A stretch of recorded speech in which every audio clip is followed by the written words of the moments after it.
Paris, au musée de l'immigration est compté un siècle d'histoire des Maghrébins de France. Pour cet événement, ont été collectées de part et d'autre de la Méditerranée des archives complètement inconnues du grand public.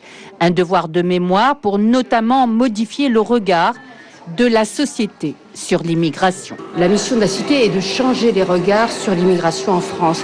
Et cette exposition a une approche nouvelle, c'est-à-dire que, bien entendu, on traite le contexte politique, économique, social, mais aussi on le met surtout et fortement en résonance avec l'aspect culturel. Ce que nous montrons à travers cette exposition, par le son, la musique, des photos inédites, des films inédits qui ont été exhumés d'archives publiques ou privées, c'est l'immense effervescence culturelle que les Maghrébins de France ont connue.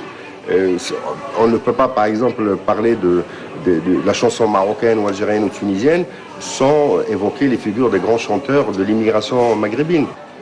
Photos, enregistrements et affiches racontent l'aventure de l'exil et la construction d'une identité culturelle franco-maghrébine.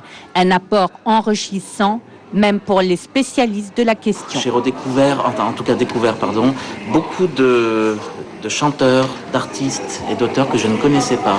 Si j'avais une vision par ma profession du déroulement quantitatif de cette immigration, j'ai découvert aussi beaucoup de choses d'un point de vue qualitatif. L'art, le travail, une iconographie nouvelle. Cette exposition évoque pour la première fois les grands moments de l'installation des immigrés par leur histoire culturelle.